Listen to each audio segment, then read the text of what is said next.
Il se déplace à plus de 100 km/h et peut accueillir jusqu'à 330 passagers à son bord. Et c'est peut-être le train du futur. Sa particularité, il génère sa propre électricité grâce à une pile à hydrogène.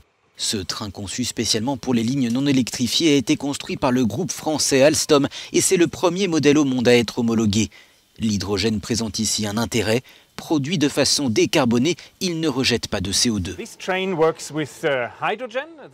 Ce train fonctionne à l'hydrogène. On remplit l'hydrogène avec ce connecteur. Et le seul rejet, c'est de la vapeur d'eau et quelques gouttes ici. Le français Alstom prend donc de l'avance sur ses concurrents et espère remplacer les trains régionaux qui fonctionnent avec des énergies fossiles. Mais le constructeur vise une expansion à l'échelle européenne. 41 trains ont même déjà été commandés par des compagnies en Allemagne. Globalement, il y a à peu près 5000 trains diesel à remplacer en Europe.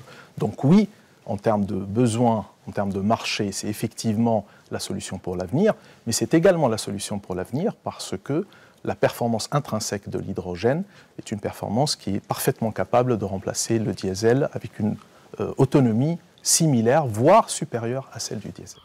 Dans sa course vers la neutralité climatique en 2050, la Commission européenne a récemment dévoilé un plan de développement de l'hydrogène vert. Et l'Allemagne est déjà montée dans le train en prévoyant d'investir 9 milliards d'euros dans ce domaine. À côté, avec les 100 millions d'euros du plan Hulot, la France fait plutôt pâle figure.